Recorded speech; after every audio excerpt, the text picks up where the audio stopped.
the tomb beneath the Sphinx. In 1993, Dr. Zahi Hawass, Egypt's most powerful archaeologist and then director of the Giza Plateau, was supervising a project that involved drilling beneath the Sphinx's paws. Ground-penetrating radar and seismic studies had detected a large rectangular chamber approximately 25 feet beneath the monument. The discovery sparked excitement among researchers who had long suspected the Sphinx concealed hidden chambers. Dr. Joseph Shore, a Florida businessman and Egyptologist, had funded much of the research. His team used sophisticated equipment to map what appeared to be a network of tunnels and rooms beneath the Sphinx. The chamber directly under the paws was particularly intriguing, large enough to be a significant tomb or storage vault, and located precisely where ancient legends claimed secret knowledge was hidden. Edgar Cayce, the famous American psychic who died in 1945, had predicted that a Hall of Records would be found beneath the Sphinx, containing the lost knowledge of Atlantis. While mainstream archaeologists dismissed this claim, the discovery of actual chambers in that exact location was undeniably intriguing. Hawass announced plans to drill down and explore the chamber. Equipment was assembled, and the international archaeological community waited eagerly for results. Then, abruptly, everything stopped. Hawass canceled the excavation without explanation.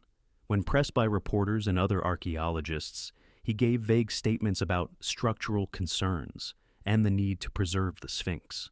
The drilling equipment was removed, and the small exploratory holes that had been made were sealed with concrete. More puzzling, Hawass went from enthusiastic supporter to aggressive denier.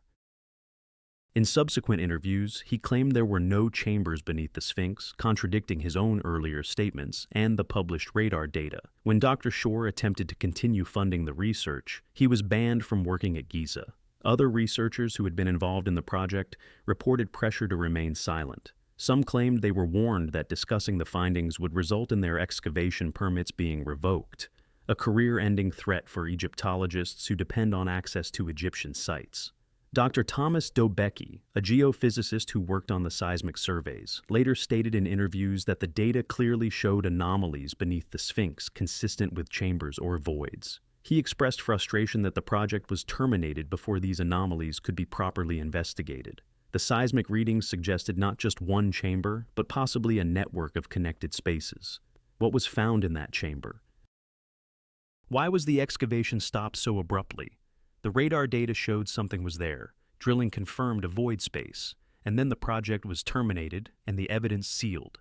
The chamber remains unexplored to this day, and Egypt's Supreme Council of Antiquities refuses to authorize any further investigation. Some researchers believe the chamber contained artifacts or inscriptions that contradicted the official timeline of Egyptian civilization.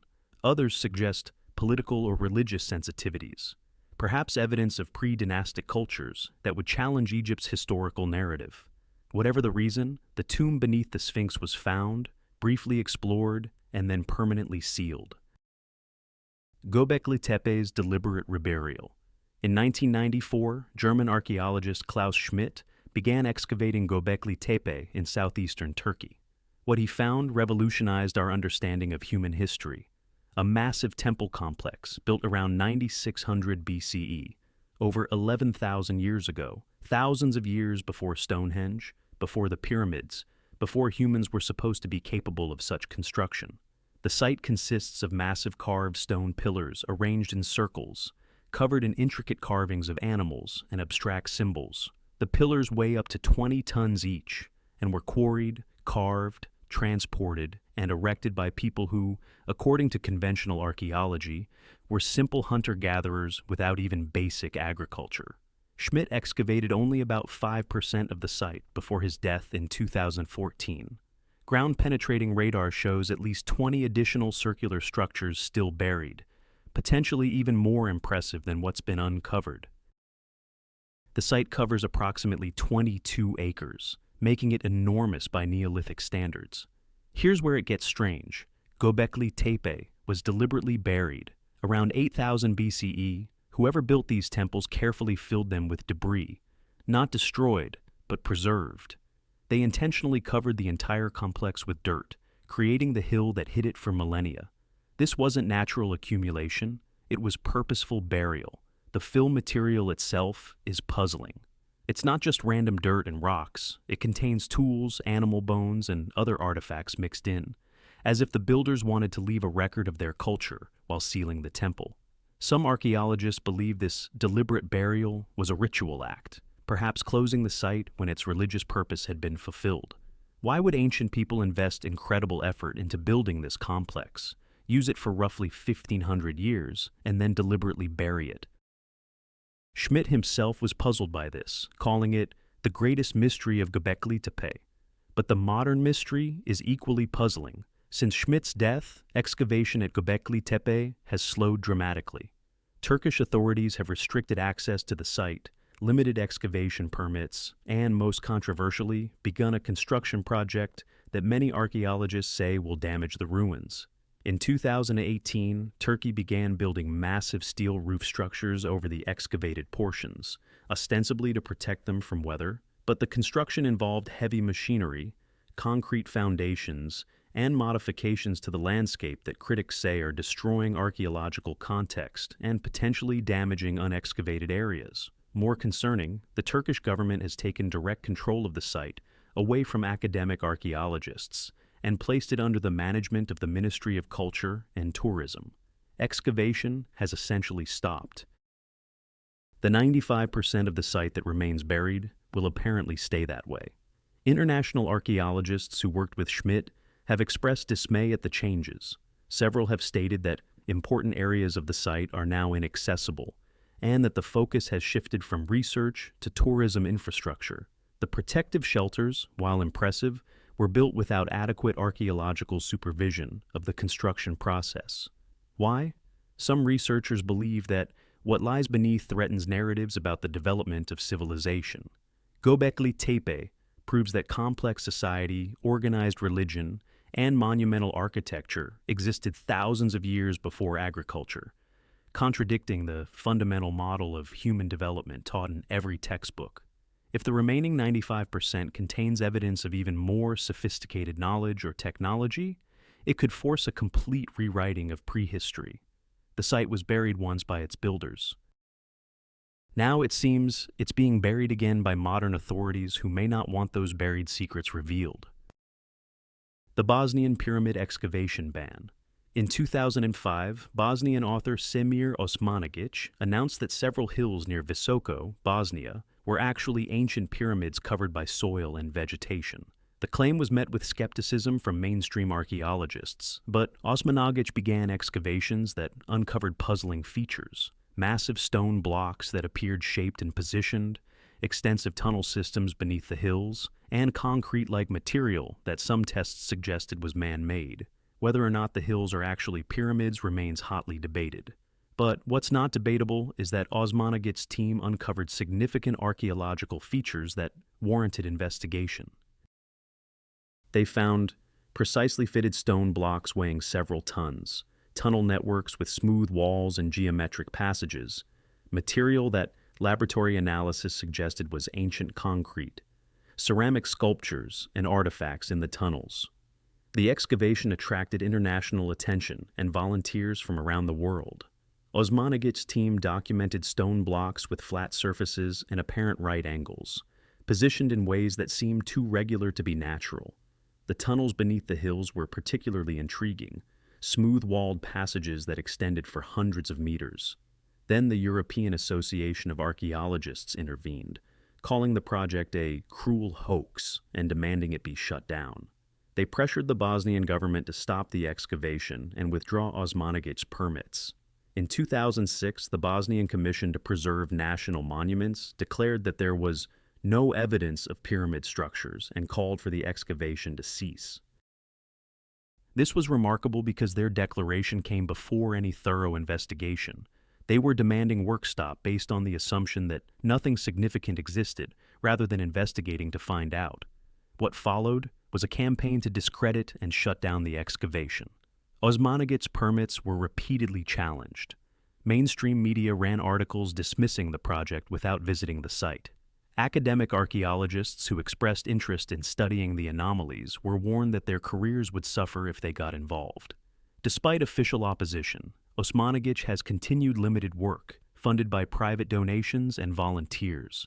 the excavation has uncovered increasingly intriguing evidence. Carbon dating of organic material in the concrete suggesting ages of 25,000 years or more, electromagnetic phenomena in the tunnels, and geometric precision in the stone placement that's difficult to explain as natural formation. Laboratory analysis of the concrete-like material showed a composition unlike natural rock, with ratios of materials that some engineers said resembled ancient construction techniques. The tunnel systems contain blocks that appear deliberately placed, not naturally deposited. The question remains, why such aggressive opposition to excavating these hills? If they are natural formations, as critics claim, proper excavation would prove that definitively. Instead, authorities have tried to stop the digging and rebury what's been uncovered. Critics say it's about protecting archaeology from pseudoscience. But supporters point out that archaeology is supposed to investigate anomalies, not suppress them. The Bosnian pyramids, whether man-made or not, contain features that deserve scientific study. Instead, the establishment has tried to bury the entire project. The Copper Scroll treasure sites. Among the Dead Sea Scrolls discovered in 1947 was one unique document, the Copper Scroll found in Cave 3 at Qumran in 1952. Unlike the religious texts written on parchment, this scroll was made of copper sheets and contained something extraordinary. A detailed treasure map listing 64 locations where enormous quantities of gold, silver, and sacred artifacts were hidden. The scroll describes treasures in specific locations around Jerusalem and the Judean wilderness, giving distances and landmarks. If the treasure exists as described, it would be one of the most valuable archaeological finds in history, potentially including artifacts from the Second Temple, lost for 2,000 years. The quantities described are staggering. The scroll mentions 4,600 talents of silver and gold, roughly 140 tons of precious metal. It also references items of immense religious significance, possibly including temple vessels and sacred objects.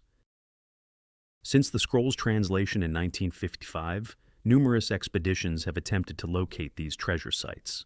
And here's where it gets strange. Several times when excavators found promising locations that matched the scroll's descriptions, the work was immediately shut down. In the 1960s, John Allegro, one of the original Dead Sea Scrolls scholars, led an expedition to search for the treasures. He claimed to have found one of the locations described in the scroll, a spot beneath a structure in the Judean wilderness where the scroll indicated a large cache of silver was buried. As his team began excavating, they were confronted by Israeli military personnel and ordered to stop. The site was declared a restricted military zone, and Allegro was expelled from the area. Allegro later wrote that his team had excavated deep enough to encounter worked stone and what appeared to be a sealed chamber entrance before being forced to stop. He believed they were within days of making a significant discovery when the shutdown occurred.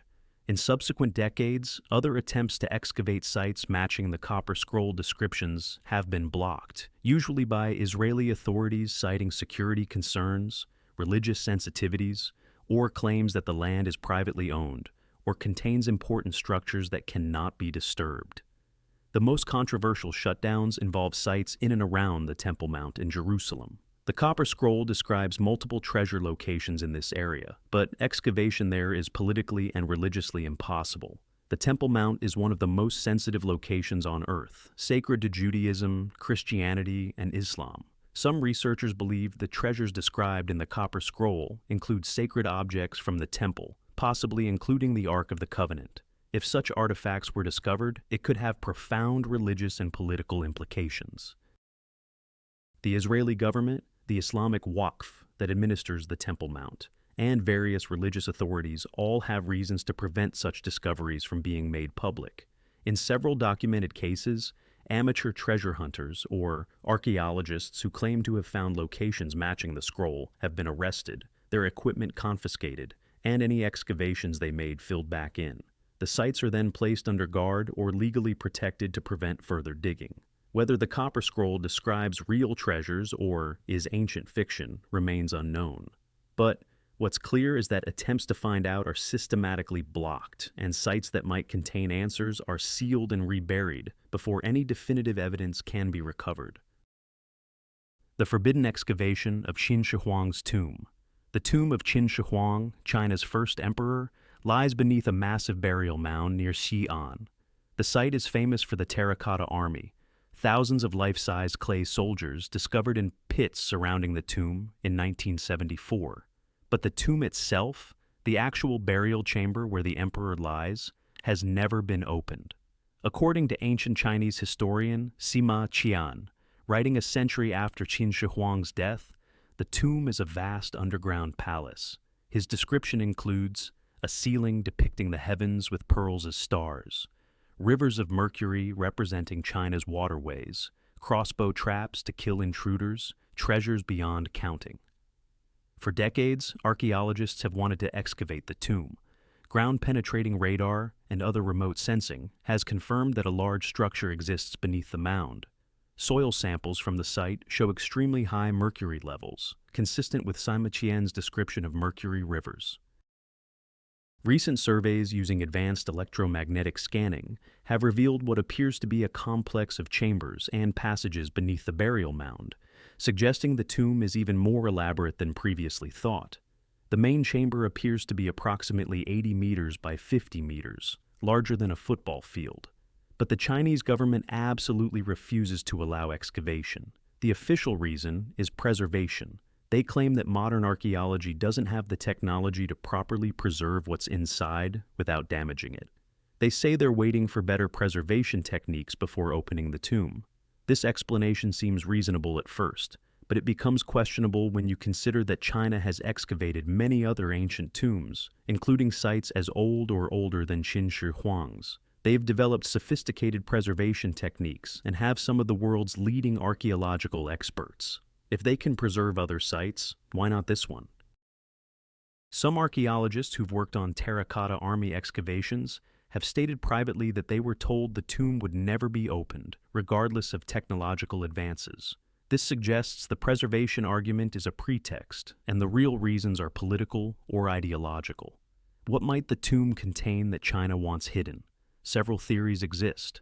Some believe the tomb contains evidence of foreign influence on early Chinese civilization, possibly artifacts from Central Asia or even the Mediterranean that would contradict the narrative of China's independent development. Others suggest the tomb might contain historical records that contradict the official history of the Qin dynasty, perhaps revealing unflattering truths about the emperor or the dynasty's origins. Most intriguing is the theory that the tomb contains advanced technology or knowledge that doesn't fit the timeline of Chinese technological development.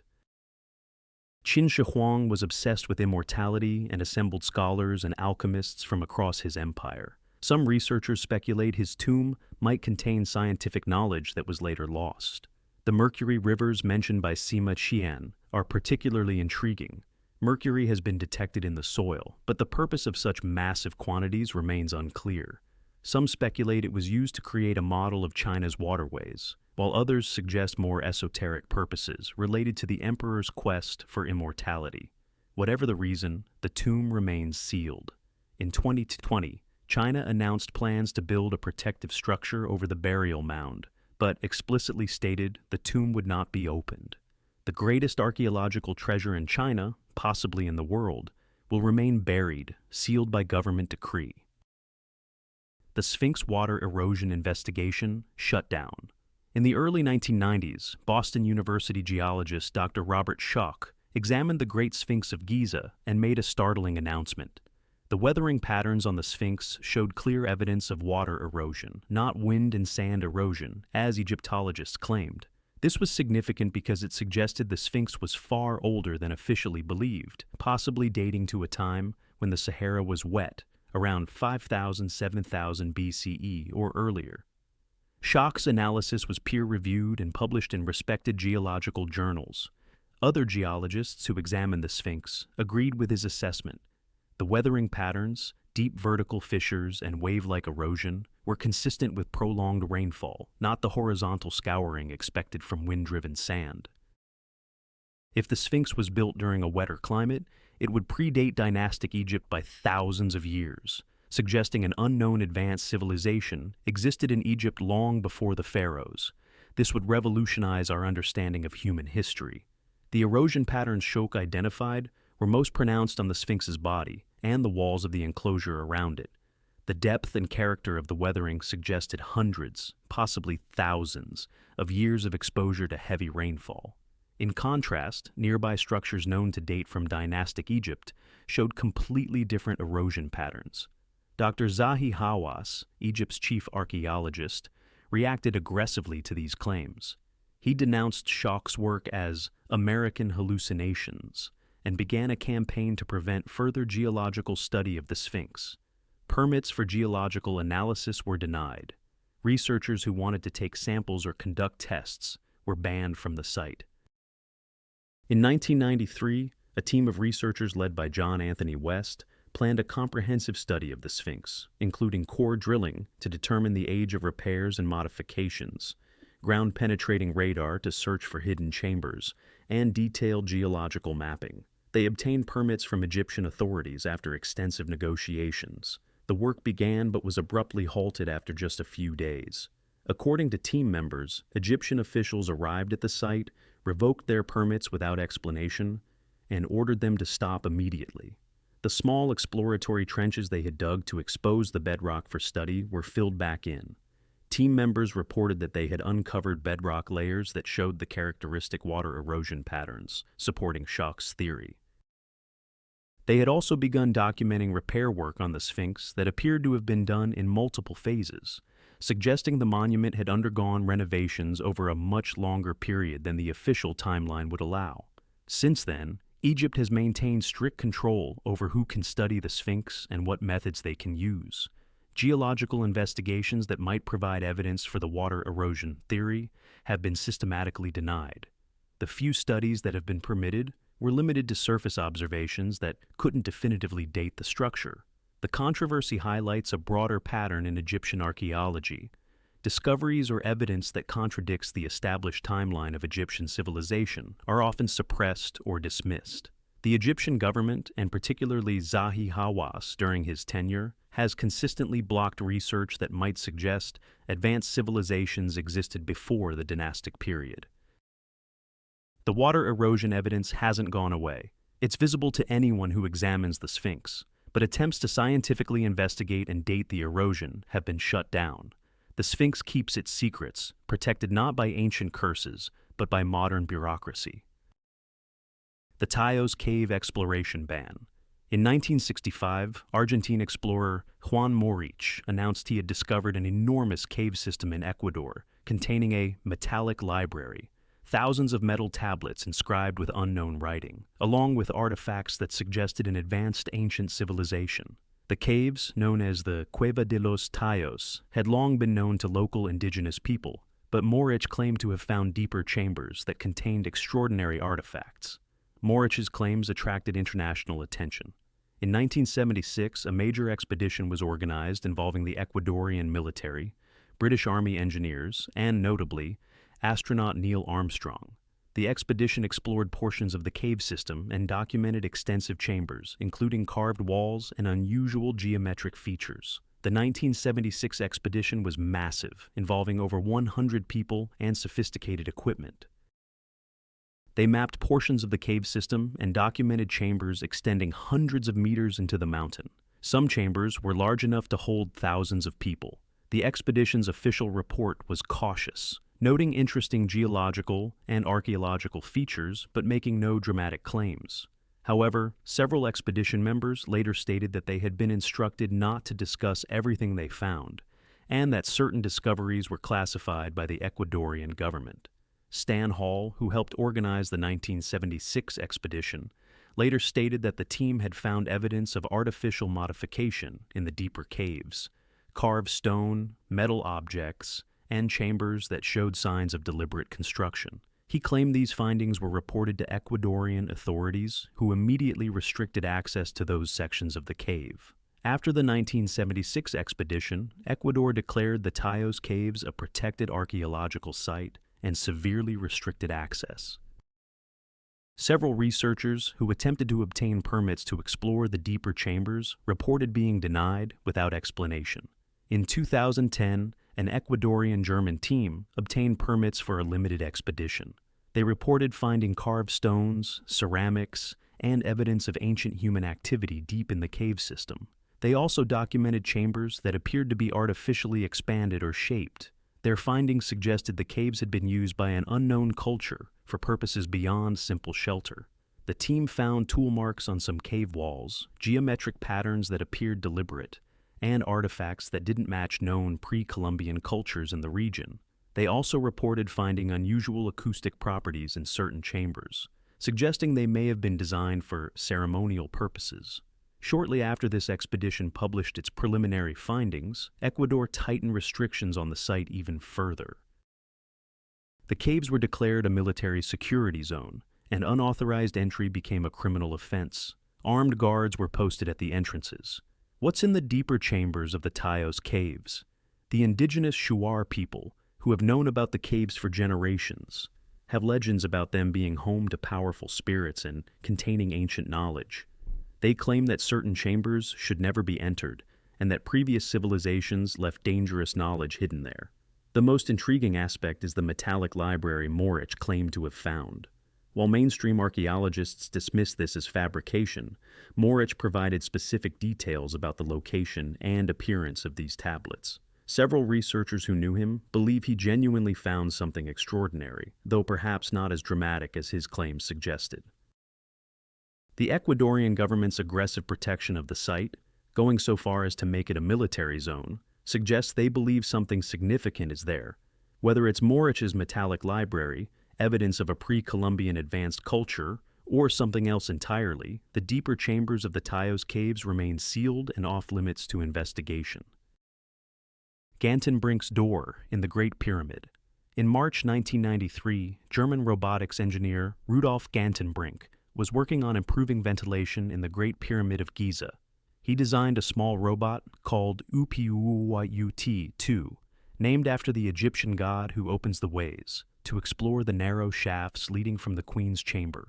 The robot crawled up the southern shaft, transmitting video as it went. After 65 meters, it encountered something extraordinary: a limestone door, or blocking stone, with 2 copper handles or pins attached to it. The discovery was significant because it suggested there was a chamber beyond the door, perhaps a hidden room that had been sealed for 4,500 years. News of the discovery made international headlines. Egyptologists were excited about the possibility of finding an undisturbed chamber in the pyramid. Gantenbrink announced plans to drill a small hole through the door to insert a fiber optic camera and see what lay beyond. The copper handles were particularly intriguing. They suggested the blocking stone was meant to be moved or had symbolic significance. The precision with which the stone was fitted into the shaft indicated careful construction, not a simple blockage. Then everything stopped. Dr. Zahi Hawass, director of Egyptian antiquities, abruptly banned Gantenbrink from the pyramid and terminated the project. Hawass publicly criticized Gantenbrink, claiming he had violated protocol by announcing the discovery to the media before informing Egyptian authorities, though Gantenbrink disputed this, saying he had followed proper procedures. For 9 years, the door remained unexplored. Finally, in 2002, Egypt organized a live television event to drill through the door and reveal what was behind it. The National Geographic special, Pyramids Live, Secret Chambers Revealed, promised to solve the mystery. When the camera was inserted through the hole, it revealed another door. About 8 inches behind the first blocking stone was a second one. The chamber between them was empty except for some debris. The broadcast ended inconclusively, and Egyptian authorities announced they would need to study the findings before proceeding. The presence of a second door only deepened the mystery. Why would the pyramid builders place 2 blocking stones in the shaft with a small gap between them? The deliberate construction suggested something beyond the second door warranted this double barrier. That was 2002. Over 20 years later, the second door has never been opened. Egypt has made no move to continue the exploration. Requests from researchers to investigate further have been denied. What's particularly strange is that in 2011, a new robot exploration of the shaft in the northern side of the Queen's chamber found a similar door with copper handles. This door also remains unopened. Why won't Egypt allow these doors to be opened? Several theories exist. Some believe there's a significant chamber behind the doors containing artifacts or inscriptions that would challenge mainstream Egyptology. The door's copper handles suggest importance. You don't put decorative metal fittings on a simple blocking stone unless what you're blocking is significant. Others speculate the chamber might contain nothing, and Egyptian authorities don't want the anticlimax of another empty space after building up public expectations. The most cynical explanation is that Egypt is saving the discovery for a future time when they can maximize publicity and tourism revenue. Whatever the reason, Gantenbrink's door remains closed. The German engineer was banned from the pyramid after making one of the most intriguing discoveries in its history, and 2 decades later, the discovery remains uninvestigated, sealed and buried in mystery as effectively as if it had never been found. The buried megaliths of Gornaya, Shoria.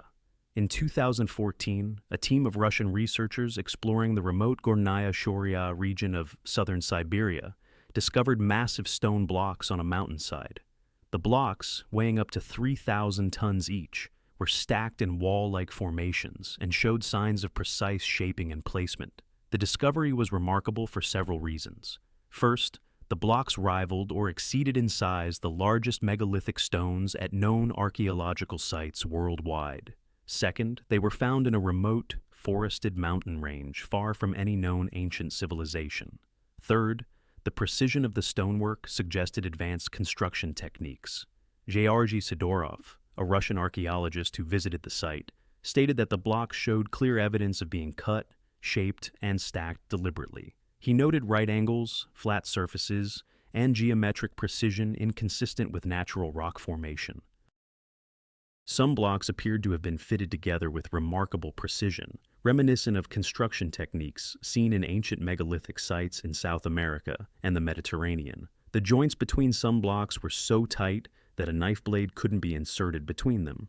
Photographs and videos of the site circulated internationally, attracting attention from researchers interested in ancient megalithic construction. Several geologists examined the images and agreed the formations appeared artificial, though without direct study, definitive conclusions were impossible. Then Russian authorities stepped in. The area was declared a nature preserve, and access was severely restricted. Research permits were denied. The official explanation was environmental protection. The site needed to be preserved from disturbance. But researchers noted the timing. The site had been accessible for centuries, known to locals, and only became a restricted preserve immediately after the megalithic structures attracted international attention.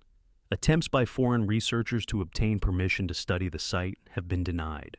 Russian archaeologists who expressed interest in investigating were reportedly discouraged by authorities. The few permitted visits have been carefully controlled and limited to surface observation.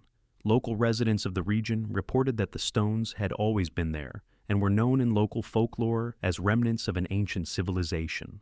Some legends spoke of giants who built structures in the mountains in a time before recorded history. What makes the shutdown particularly suspicious is that Russia generally encourages archaeological research and has many active digs. The sudden restriction of this specific site suggests something about these particular megaliths warranted suppression. Some researchers believe the structures predate known human civilization in Siberia by thousands of years, suggesting either an unknown ancient culture or natural processes we don't understand. Either possibility would be scientifically significant and worthy of investigation. Instead, the site has been effectively buried under bureaucratic restrictions. The massive stone blocks remain in the forest, photographed and documented but unstudied, their origin and purpose a mystery that authorities have decided shouldn't be solved. The Nazca tomb excavation halt. In 2013, archaeologists working near the famous Nazca lines in Peru discovered an entrance to what appeared to be a significant tomb complex. Ground-penetrating radar suggested multiple chambers extending deep underground, far more elaborate than typical Nazca burials. The excavation began with proper permits from Peru's Ministry of Culture. The team carefully excavated the entrance and began documenting what they found. Finely crafted stone steps leading down into the earth, walls showing evidence of sophisticated construction, and artifacts suggesting this was an important burial site. As they descended the stairway, they encountered sealed doorways. The seals were intact, suggesting the tomb had never been looted. Extraordinary in a region where grave robbery has occurred for centuries. An intact Nazca tomb could contain priceless artifacts and provide invaluable information about this mysterious culture. The stonework visible in the entrance was of exceptionally high quality. The steps were precisely cut and fitted, showing construction techniques not commonly associated with Nazca culture. Some blocks showed tool marks suggesting advanced stoneworking capabilities. The team prepared to open the first sealed door. Then, without warning, the Ministry of Culture revoked their excavation permit and ordered the site sealed immediately. According to team members, officials arrived at the site, confiscated documentation and artifacts that had been removed, and ordered the excavation filled back in. Workers were brought in to rebury the entrance under dirt and rocks. The archaeologists who had been working the site were told their permits were revoked due to procedural irregularities, though they were never told specifically what they had done wrong. When they attempted to appeal, they were informed the site was being reclassified and would not be available for excavation. Team members later reported that, just before the shutdown, ground-penetrating radar had revealed an unusually large chamber deeper in the complex, far bigger than would be expected for a typical Nazca burial. The chamber appeared to contain metallic objects, which was highly unusual for Nazca tombs. What was behind those sealed doors that prompted such a drastic response? The team had only begun their work and had barely penetrated beyond the entrance chamber. They hadn't had time to discover anything that would obviously warrant shutdown. Some researchers familiar with the incident suggest the ministry received information from ground-penetrating radar or other surveys that indicated the tomb contained something problematic, perhaps artifacts or remains that contradicted the established understanding of Nazca culture. Others believe the shutdown was politically motivated. The Nazca region has tension between archaeological preservation and local economic development. Some officials might prefer leaving sites undiscovered rather than dealing with the restrictions that come with major archaeological finds. The most intriguing theory is that the tomb's construction or artifacts suggested connections to other cultures or time periods that would complicate the narrative of Nazca civilization. The Nazca are famous for their lines and geoglyphs, but much about their society remains mysterious. An intact elite tomb could answer many questions, or raise uncomfortable new ones. Whatever the reason, the tomb was reburied and remains sealed. The sealed doors that promised to reveal Nazca secrets remain unopened, buried again almost as soon as they were found. These 10 cases represent a disturbing pattern. Archaeological discoveries that powerful authorities decided should remain buried. The reasons vary: political sensitivity, religious concerns, threats to established historical narratives, or perhaps discoveries of things that don't fit our understanding of the past. What unites these cases is the abrupt nature of the shutdowns. Excavations in progress, permits suddenly revoked, sites reburied or sealed, archaeologists banned or silenced. In some cases, the discoveries were literally covered back up with dirt, erasing evidence that something significant had been found. The irony is profound. Archaeology is the science of uncovering the buried past, yet sometimes the biggest obstacles to discovery are not the millennia of accumulated earth, but the modern authorities who decide what should remain hidden. Some of these sites may someday be reopened and properly excavated. Technology advances, political situations change, and what's forbidden in one generation might be permitted in the next. The terracotta army sat undiscovered for over 2,000 years before farmers accidentally uncovered it in 1974. What seems permanently sealed today might be tomorrow's greatest discovery. But for now, these discoveries remain buried, not by time and nature, but by deliberate choice. Whether that choice is made to protect fragile artifacts, maintain political stability, preserve religious sensitivities, or hide uncomfortable truths, the result is the same: answers that lie just beneath the surface, tantalizingly close, yet completely out of reach. The past holds many secrets, but the present, it seems, is determined that some of those secrets stay buried.